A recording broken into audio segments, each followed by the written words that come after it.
Hello, everyone. Can everyone hear me? Good, okay. So thank you for joining us today for our culinary medicine webinar series.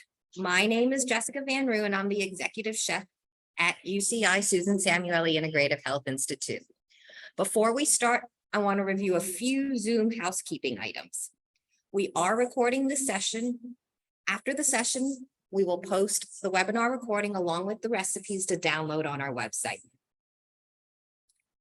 Everyone will remain mute to limit distractions during the presentation. And after the presentations, we will moderate a Q&A session from the Q&A feature at the bottom of your screen. Please take advantage of the Q&A feature to address questions to our panelists. We're excited to announce nutritional education classes at the new state-of-the-art Musalam Nutritional Education Center at our Irvine location on the UCI campus. On July 27th, we will offer Introduction to Mediterranean Diet and Essential Knife Skills. On August 10th, we have Understanding Nutrition Labels, Meal Prep. And on August 24th, What are Carbohydrates and Baking Basics and Substitutes? The Susan Samueli Integrative Health Institute is proud to offer these culinary programs to support integrative whole person health. Please see the links in the chat. For today's webinar, we have the pleasure from hearing from Matthew Brand.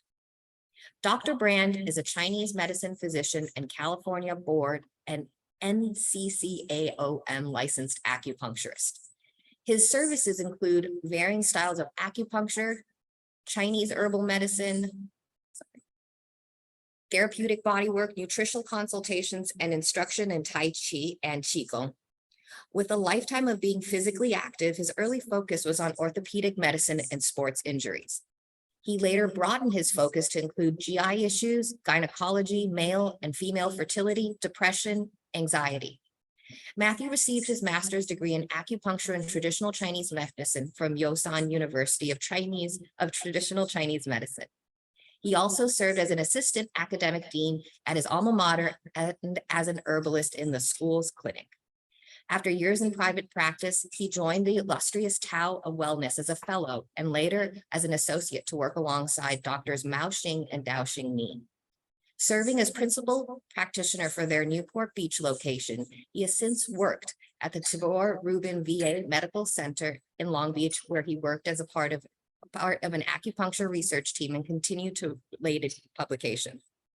He also worked on developing an acupuncture program following stellate ganglion blocks in treatment of PTSD. He'll correct me on that one at the same facility. Matthew recently completed the sports medicine acupuncture certification program, returning to his first love of musculoskeletal injury focused treatments. In addition to his work with the Susan Samueli Integrative Health Institute, he sees patients for UCI Health in Irvine, Yorba Linda, and at Douglas Hospital. Please join me in welcoming Matthew. Hello, thank you for joining us. So yeah, to correct you, it was a stellate ganglion block. So, but that's another conversation to be had altogether. So let's go ahead and get to it. I'm gonna go ahead and share my screen. So the focus today is to share with you an acupressure routine that I've learned from my martial arts teacher of 13 plus years, my Sifu. And it's a tradition that is based in Taoist practices. From the perspective of that tradition, we're doing this on a daily basis. We're doing it for general health, well-being, and to take care of yourself. Typically, we want to do it in the mornings or in the evenings, whatever time is ideal for you. Or if you just need to relax, a good time is also in the middle of the day, whatever time you can kind of fit in for it, because generally it doesn't take that long to do, but you do want to give yourself the time and the space to be able to do that. Usually we're doing this, and I apologize for the sound in the background, it's the AC going on. It's usually combined with other self-massage practices that we do throughout the rest of the body. And that usually includes some form of Qigong, either Baduanjin otherwise known as the 8 brocade, or the Ijingjing, the sinew strengthening method practice. Just bear with me as there we go. All right. When we do this practice, we're using acupressure points on the face. In traditional Chinese medicine theory, we view the importance of engaging with these points because all yang meridians, and we have yin and yang meridians, I'm sure you're familiar with those concepts, but all yang meridians essentially connect to the face and the head, and that means that we have the potential to influence the rest of the body if we engage with those points. Here is an image of not all of the points, but a lot of the points that are on the face and the head and the back of the neck, just to give you an idea of what we may be engaging with today. These are some of the points that we're going to be dealing with today, and then we'll be doing some others as well. Now, of course, we want to see what does research show. So acupressure in general has been shown to reduce pain, stress, emotional distress, and anxiety. Now, have all of these points specifically been studied that we're going to be going over today? No. I've seen one study that actually dealt with a very common point that we do. A lot of people commonly think of it as the third eye between your eyebrows. We call it yin tang or mei xin shui. But otherwise, it's not the main focus for a lot of research, but acupressure in general or face massage has been shown to help significantly with anxiety. Some of these studies have included, looking at healthcare workers that are doing acupressure or face massage, and this generally has shown to help them reduce anxiety, reduce depression, and it also allows them to have better self-efficacy. In other words, they're able to better manage their jobs a lot easier.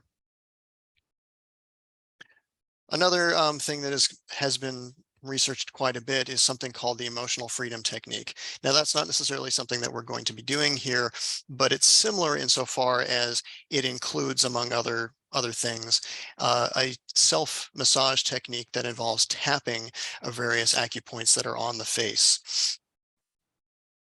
But what we're going to be doing today is a gentle circular massage. And now let's get to it. So I'm going to stop sharing my screen so you can see my face and so you can follow along. So first things first, make sure your hands are nice and clean. That always helps. I always like to warm up my hands just so that you can use that warmth on your face. And the first thing we start off with is that point that we already mentioned. So yin tang. So basically in between your eyebrows. The other name that I called it was mei xin shui, which is basically literally translates as the point in between your eyebrows.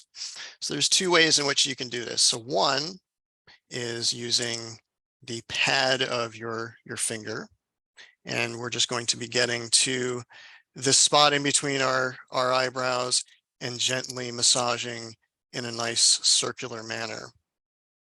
Now, there are ways in which acupressure is sometimes done where you're basically just pressing and holding, but in this case, we want to give it a little bit of a circular motion as if you're giving yourself a massage in order to regularly stimulate that point. So this is where we would start. The other way in which we can do it is we start from here and we gently pull up towards the hairline.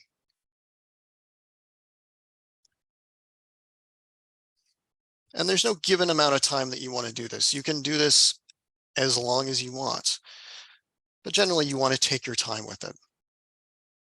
So this is where we would start. Next, we're going to work on the forehead. So we're going to use this part of our finger on both sides. I'm just going to rest my thumbs on my temples, and I'm going to start from the center and then come across. In general, we want to go from the center outwards. We don't want to do this for obvious reasons, but we do want to start from the center and kind of like you're going across a windscreen or a windshield. You're going to start off at the top, then the middle of the forehead, depending upon how big your forehead is, and then the bottom of the forehead. So top, middle, and bottom. So we'll just do this another time, so feel free to follow along.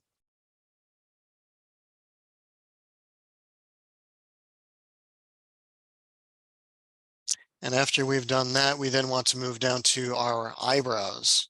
So again, starting from the middle, the center part of our face, going across the eyebrows, and giving yourself a nice firm amount of pressure. You don't want to hurt yourself, but you do want to not be too light and gentle on yourself as well, because you also want to bring more blood flow to this area. After we've done these big broad strokes, we then want to get point specific again. So we're going to start on the inside edge of our eyebrows. So right about here, but I'm going to start not on that spot, just a little bit underneath it. So into the brow, and I'm going to press up. Typically what I'll do is I'll just kind of rest my fingers on the forehead as you're doing that, but you're basically pressing upwards, and again, slight, gentle, circular motion. You might even feel like a little bit of an indentation in that area.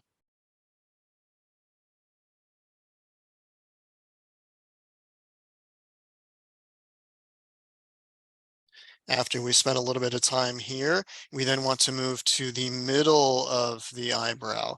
So basically just kind of glide your thumbs over to the center. This will be basically right over your pupils. But you'll also notice there's like a little bit of an indentation in that space in the bone. And again, slight, gentle rotation of the thumbs. Nice circular motion.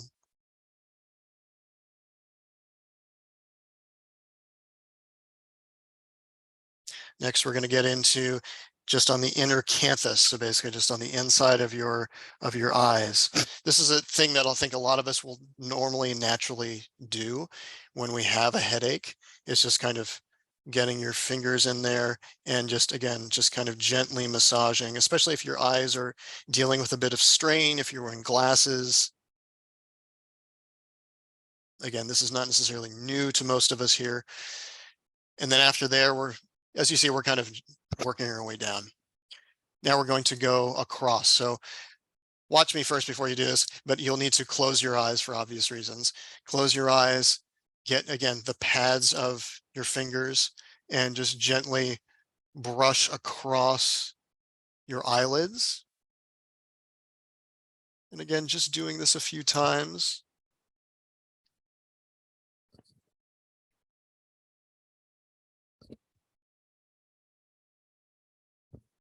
After that, we're now going to move into doing the bottom part of our cheeks. So basically over our cheekbones, so below our eyes.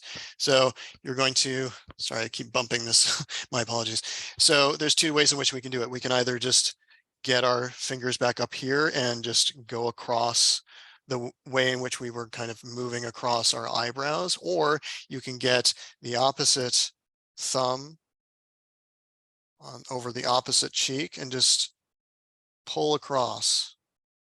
It's almost like you're trying to get rid of those bags underneath your eyes. And obviously you want to do this on both sides. Now we're going to go just to the side of our nose on both sides. So just getting actually we're going to use both fingers here. So I'm going to use my middle finger. Sorry, I'm not flicking you guys off. And again, we're just doing a nice gentle massage here. And generally it's thought you want to do this until you actually have a little bit of mucus formation in your nose, which isn't always possible. but sometimes you can get a little bit of that, which means you're positively stimulating that area. The reason why I'm getting both fingers in there is because I want to then go one other finger over. And again, here we're going to be just underneath the eyes. You're going to be getting into your sinuses a little bit. And we also want to massage in here. Now, obviously, we're looking really silly while we're doing this. So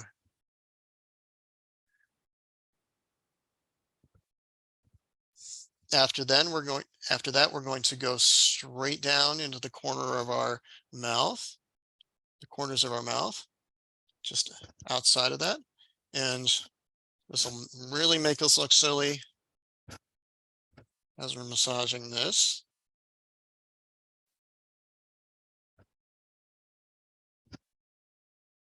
Next spot is we're going to go just underneath our nose in the philtrum. So that little divot that we have, and just pressing down there. And again, nice circular motion there.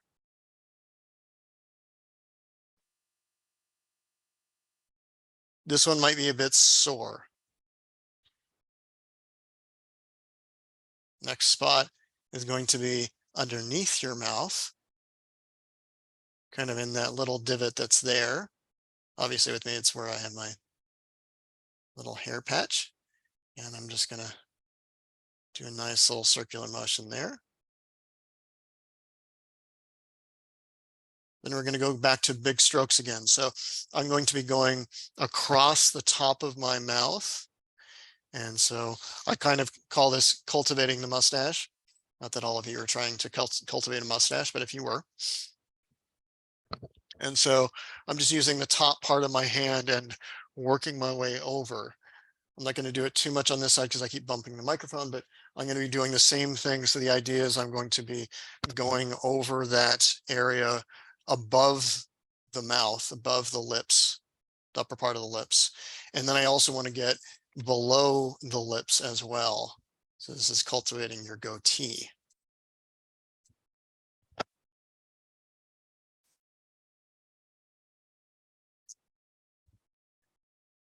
Now we want to get down into our jaw. So if this is the corner of my jaw, of the jawbone, I'm going to come up just a little bit into, there's a slight indentation that you'll feel that is generally pretty sore. This is a spot that we tend to hold a lot of tension in. This is what we think of as being kind of an anger point, mainly because this is when you're grinding your teeth, when you're kind of dealing with some stuff, this is one of the main areas that we're holding a lot of tension. And so you're getting in here, and with whichever digit you want to use, your thumb, index finger, you're getting in there. And again, this is on both sides, and I'm just doing a nice little massage. And again, this will be pretty sore, and that's to be expected.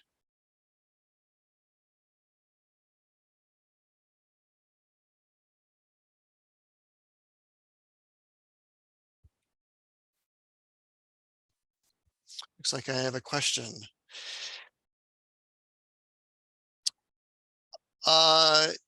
In terms of someone, I guess, is asking a question about circular motions on either side of the nostrils and under the nose and under the lip. Yes, you can go in terms of circular motion. It doesn't matter which direction you're going into. At the end of the day, the most important thing is that you're giving yourself a nice massage. There's no limit in terms of minimum amount of times that you're doing it or maximum amount of times that you're doing it. Generally, when I'm spending time in the morning doing this, I'm spending about 10 minutes massaging my face. So, but that's me. Some people very quickly go through it. You can sometimes just do whatever spots feel good and that you feel have a bunch of tension that you want to address. But there's no, while some people may say, yes, you need to do things in a clockwise manner and a counterclockwise manner, at the end of the day, the most important thing is that you are stimulating your face in these different areas. Just to continue with this. So After kind of working our way down, working our way up or out, we then want to work ourselves back up to here. Obviously my ear's a little bit blocked here, but I'll bring it out. So we have the tragus here. So in front of the tragus is an area that we call the ear gate. So if you open your mouth, you'll feel a little bit of an indentation in there. So that for those of us that are lucky to have TMJ, that's kind of a main area that you'll have it. And so this is another spot that you want to get into. So generally you'll open your mouth just a little bit and just massage in there. Another thing that you can do, which I've been shown, is not just pressing in and massaging, but also kind of gently pulling forward. So towards the front of your face. And again, it can be an index finger, it can be a thumb, whatever is most comfortable for you. And again, you're doing this on both sides. I'm just turning my head so that you can actually see the side. After that, this is another big area that we hold a lot of tension, is behind the jawline. So starting just underneath that earlobe, I'm going to press in, and this I do want to use a thumb in, and I'm going to use a thumb, and I'm going to come down, kind of pushing up against the edge of the jaw, and while also kind of pushing back against the neck. So you'll have to find what is comfortable for yourself. But this is another spot that, especially for myself, when I first started doing this, this was almost intolerable in terms of the amount of pain. Over time, as you bring more circulation into that area, that starts to relax. You start to open things up. There's not as much tension that's in there, and it's a lot less painful. In fact, I mean, it just feels good, is how it should feel. Then coming back up to the front. Bring my microphone up here. So now we want to get underneath the chin. So here I'm going to start underneath the chin, behind the bone, basically into the floor of the mouth. I'm going to get both thumbs. And what I'm doing is I'm going to be coming out like this. This is the type of motion that I'm doing to then come back. So I'm going to start pressing here up and then pressing back along the edge of the jaw.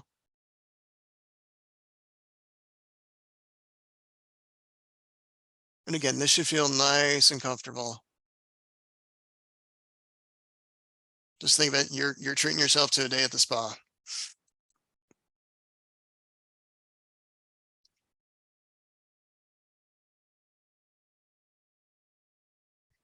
All right, and last on the front of the head, we want to do the neck, because we want to bring a lot of circulation into the neck. We hold a lot of tension in here. This is where a lot of headaches tend to be held.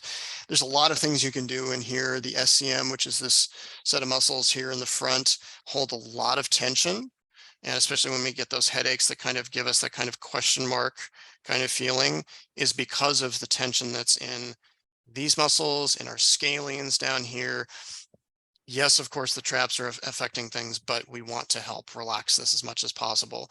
So I'm going over one of many things that you can do for this, but the easiest thing is just to kind of allow yourself to kind of just press, you're just taking your arm, your hands, pressing it against the neck, kind of like so, and just kind of dragging it down and just alternating one to the other.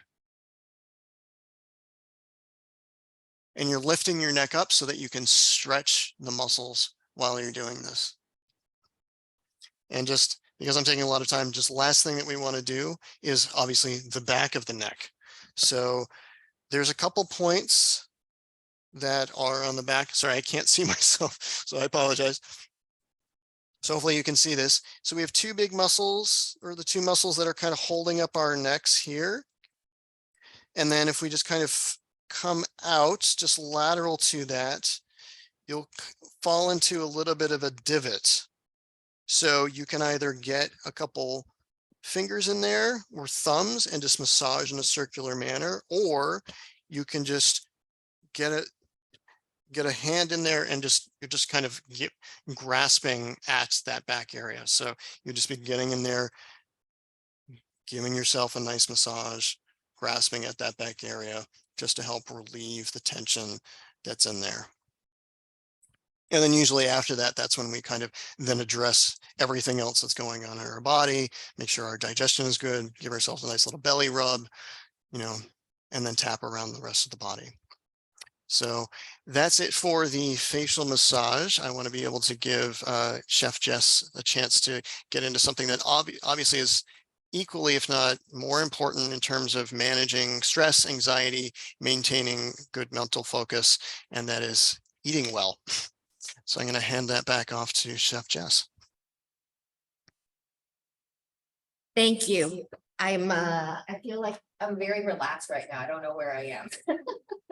I've done everything that you just said, so I'm incredibly relaxed. Okay, so let's get started. I'm gonna ask you a few questions, though, I have a feeling, because I'm doing bitter melon because he actually suggested it. So I've got bitter melon ready to go, and I'm going to show you how to make bitter melon 2 ways. So there's going to be an Indian version and then a Chinese version. So I'm going to start with the Indian version. And let's just talk about bitter melon really quickly and how to choose it, where to buy it, and how do I make it not taste so bitter. Okay, so when you're buying bitter melon, you can find it in most Asian grocery stores, and you can find it also at Indian grocery stores, or Wholesome Choice, I believe, has it most of the time. When you're buying it, so I've got one good one and one bad one. This guy is spongy. So what happens is if they pick them and then they sell them and they leave them around for too long, they tend to get spongy.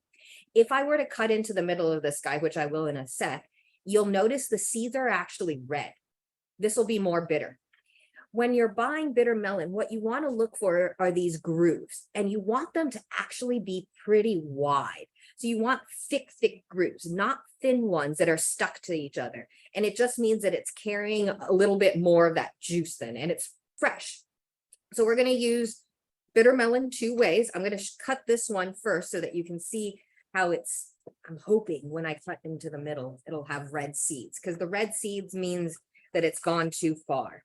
So they've already started to change color. So you can see that they're turning a little bit. And if I kind of pull at it, you can see how it's a little bit spongier. Now, if I cut this one,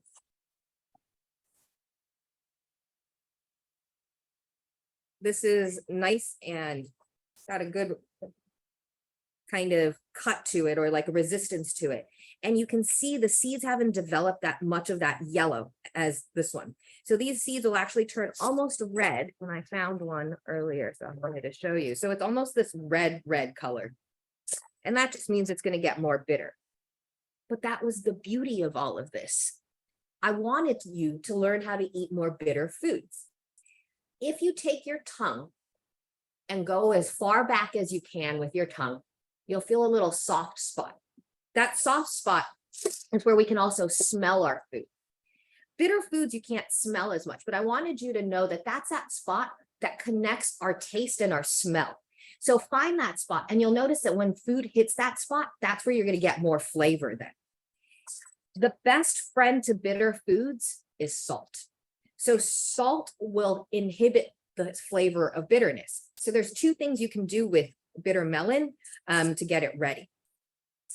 First thing you're going to do is take out the seeds and the white pith. So that white pith is what's bitter. That's the uber bitter part. There are actually Indian dishes where they don't take out any of the seeds or the pith, they eat it all. I find it to be it's rough sometimes still. So if you want, scrape this, and the more you scrape, the less bitter it's going to be. So you can really take your spoon and just work at it if you're really afraid of that bitterness. So I'm going to do it again with this one. Take out the seeds.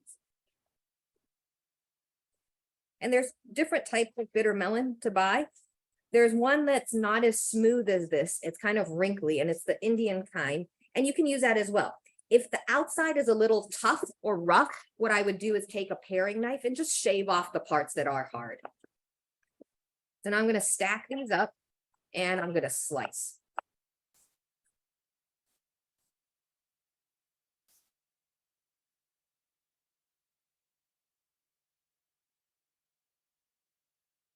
Bitter melon, they've gotten a little bit smart. Sometimes you can only find it prepackaged because they don't want you going around kind of like pushing at it and touching it too much. They need to be sold after they're picked. They need to be sold pretty quickly. They don't last very long. They just get more and more bitter over time, and they get that sponginess then.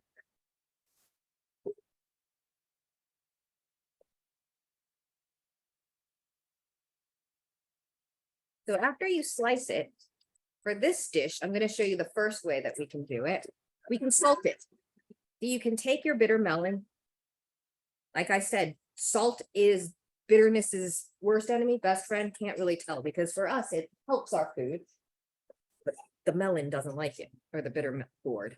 All right, so I'm going to just sprinkle salt on top and then give it a good mix. That sits aside for about 15 to 20 minutes. And it'll actually release some of that bitter juice. I have some here already. And so if you look, I can go in here now. And squeeze out as much of that water as you can. Really work at it. And again, this just helps cut down on that bitterness.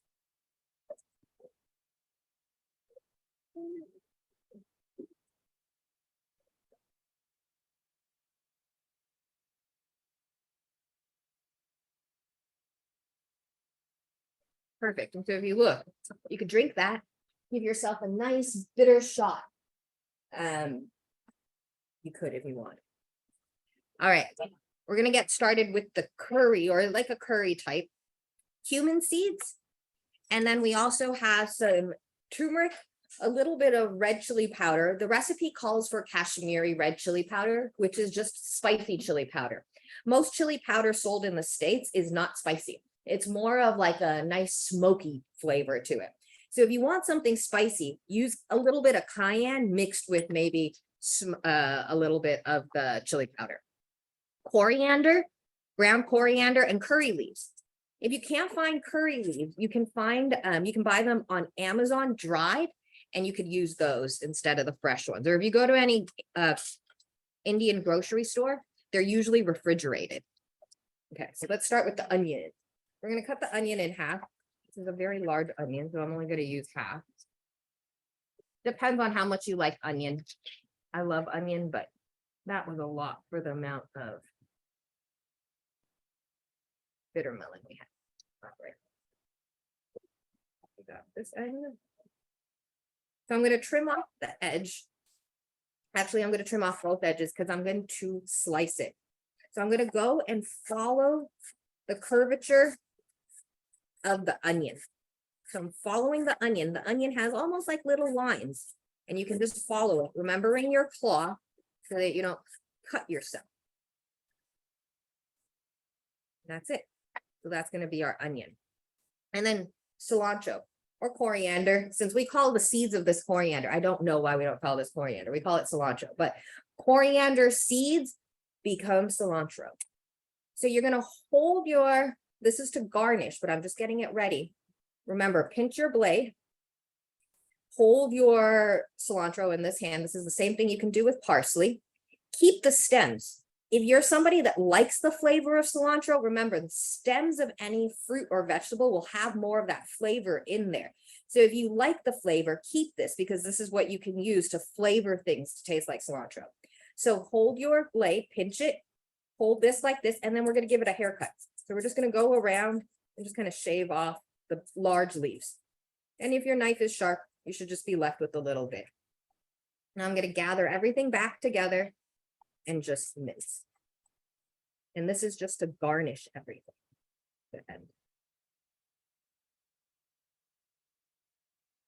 So we're going to get started. I have a pan here ready to go. And we're going to do a little bit of tempering. So tempering is when you heat up the oil right here, and you put your spices inside. So you can almost start this cold if you want it. It just takes longer. I already heated this up and I'm gonna put my cumin seeds inside. And the way that you know that your oil is ready is when it starts to sizzle. So it's almost like a little trick to know when you can start adding everything else by first adding something like a cumin seed to help you start the cooking process. So you're gonna start seeing them maybe jump a little bit and smoke up a little bit, but that's gonna flavor the oil as well. Here, while I'm waiting for that to heat up, I'm going to show you the other way that you can prepare your bitter melon so that it's ready to go. Again, a pot of salted water now. So one way we did it was we salted it and then squeezed out the water. The other way you can do it is you can bring a large pot of salted water up to a boil. And then you can put your bitter melon straight in there and let it cook for, have a little bit more. Let it cook for about 30 seconds, not too long.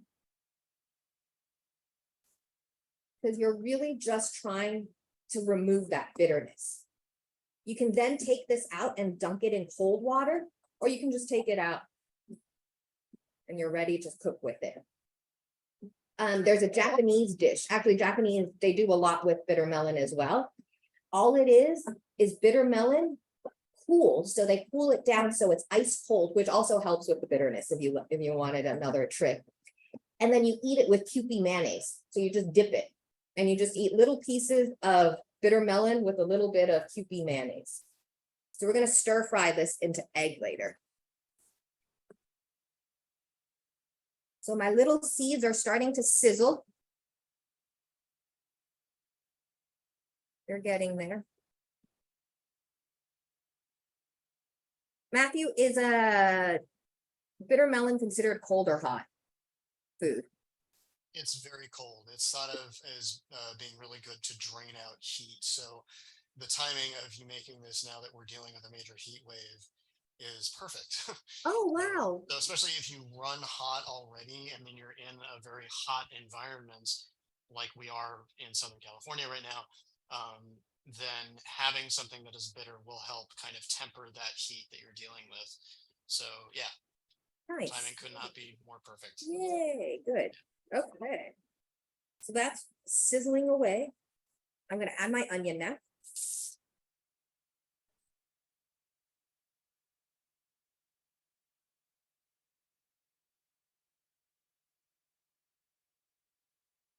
Let that cook down a little bit.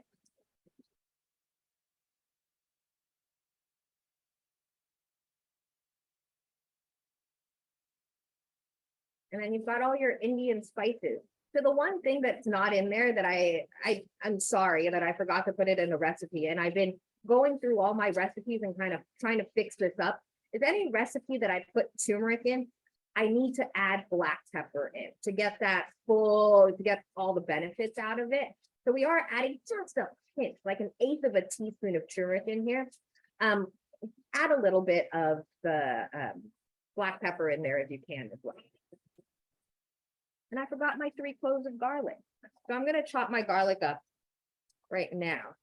I know you're all freaking out because I didn't do this ahead of time. So my Allison didn't come together. So again, if we chop our garlic first and let it sit aside, you get the benefits of Allison, which is the compound inside garlic that makes it healthy.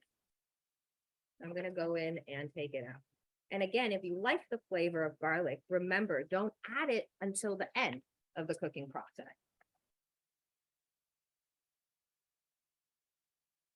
Or towards the end. It doesn't have to be right at the end. And the more you chop it, the more flavor you're going to get out of it too. If I can just interject, I'm so happy to hear you say that, because that's what I tend to do, and I've been told no, you're not supposed to do it. So now I feel validated. Thank you. You are very, very validated. People look at me like I'm crazy sometimes. So I'm going to add my garlic later. Add my bitter melon. So the onions don't really want to brown. You just want to soften them up. And if you wanted this to be more softy or stewy, you can add water then. I'm not going to, just because I already kind of I salted my bitter melon, so it's soft already, so I don't need that extra water to help me cook it down, but I am gonna add my spices now. So this is what's really gonna, I don't like saying mask, but assist in the flavor of the bitter melon.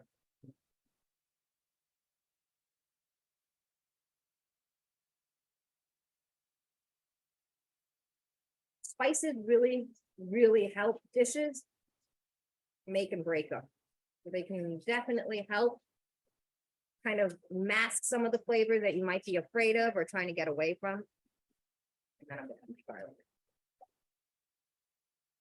garlic. Excuse me, not the Kashmiri pepper is very strong.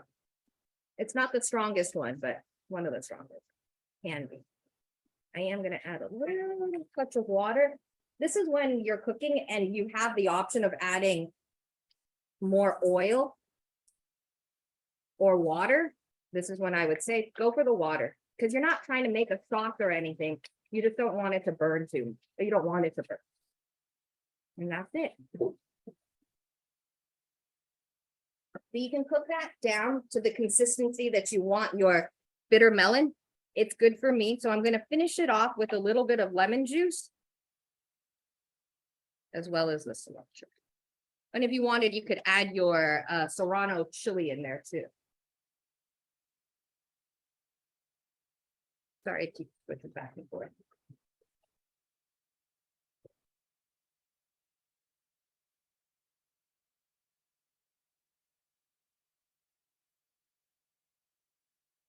That's that. A pretty dish. Again, freeze it. You can even eat it cold. Eat it over rice. Any of those. Next one. The fun one. So this is what I grew up eating. Didn't like it growing up, I will admit. I don't think I love asking people, do they actually like it? Angelique is here, my student assistant, and I asked her and she's like, no. My mom tries to make me eat it, but I don't eat it. And so, and I too, it's really, to me, it's really good when it's being salted and I eat each little piece and it's just like a little bit of like a salt bomb almost. So the way that we're gonna do this is add things that are savory to help kind of make it taste better. So I got 5 eggs. Oops, sorry. Stop switching. Okay. So I got 5 eggs in water. I just want to remind you. When eggs are expensive, the last thing I need you to do is use the expiration dates because they are not going to be accurate. I'd rather you take a pot of water or a bowl of water, and if the egg sinks, it's good to go. If it floats, it needs to be thrown out. So those are the 2 things that you need to remember about eggs. I'm going to use a cast iron today, and we're going to do eggs. If you've got a well-seasoned cast iron pan, you can cook eggs. It might stick a little bit, but I'd still rather you use that than bring out a whole non-stick pan just for a dish like this. So I've got where's my right here? Ready to go. I cut, this is the one that had the orangey seeds. See, if you look at here, there's like a little bit of an orange tinge to it. This one is very bitter. So I've got sesame oil and a bowl. I'm going to crack my eggs into the bowl.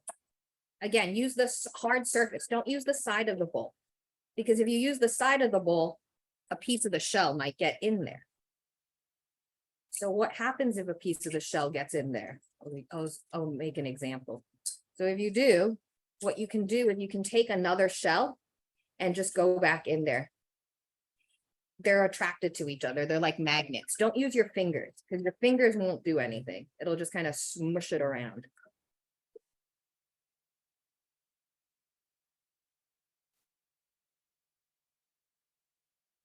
Okay, and in these eggs, I'm going to add the sesame oil and a pinch of white pepper. No, you can't use black pepper.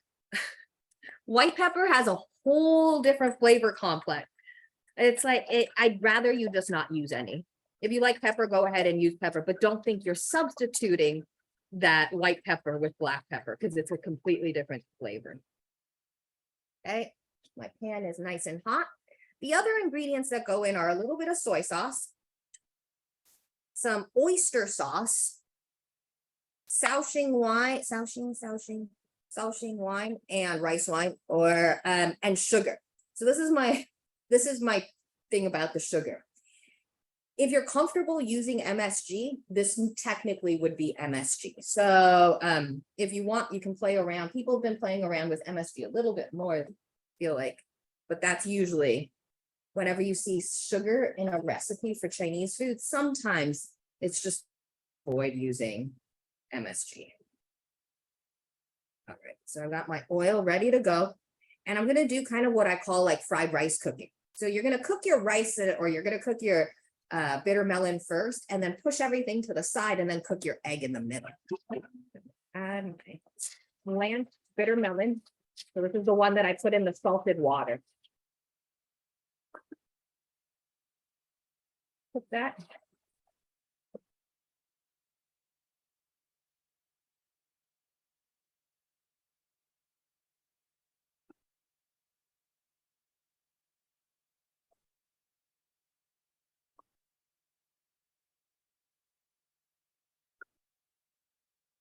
And then add my seasoning. So I'm always going to start with wine. Wine will always clean the bottom of pan for you because it's a little bit acidic. So always start with that. And then your soy sauce and your oyster sauce can go in at the same time. So you could combine those if you wanted.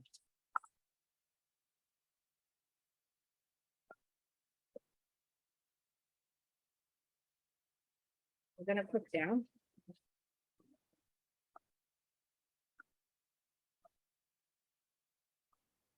Let it soften a little bit, absorb all those great flavors. And then we do the fried rice trick, which is push everything to the edge, just like that. Get a big hole right in the middle of your pan. If you want, you can add a little bit more oil. It should be okay with the seasoned pan. And then I'm going to pour it right in the middle, just like that.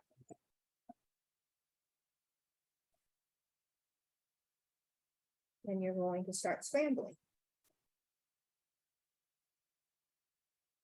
Just mix and mix and mix. Start to come together. You can stop every once in a while and pull in the edges. But what I don't want to do is mix in the bitter melon too early because I want pieces of egg. The egg is good separate from the bitter melon. Just a few pieces mixed in is all you need. So while this is cooking, are there any more questions? Let's see.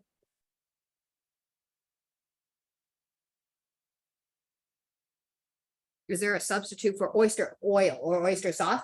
Yeah, so you can buy a vegetarian oyster sauce, or you can just add more soy sauce. Oyster sauce has a very, very unique flavor in that it has almost like a seafood flavor. I tell you, hoisin sauce is probably closer to oyster sauce than anything else.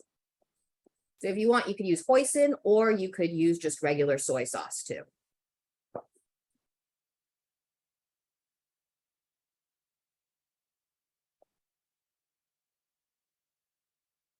So you see how my cast iron pan, not sticking. I love proving people that they don't need a non-stick pan to people. It really is. Oh, sorry, you couldn't see. I was standing on the wrong area. But see, my it's a cast iron that I've used maybe 15 or so times. I just season it before I put it away every time. And then I'm good to go. And then that all gets mixed together. Don't overcook your egg. So once it comes together, you can turn off your heat, especially if you're working on a electric stove, like I've learned over time. Take it off the heat. And then taste it and season it as you need. That's it.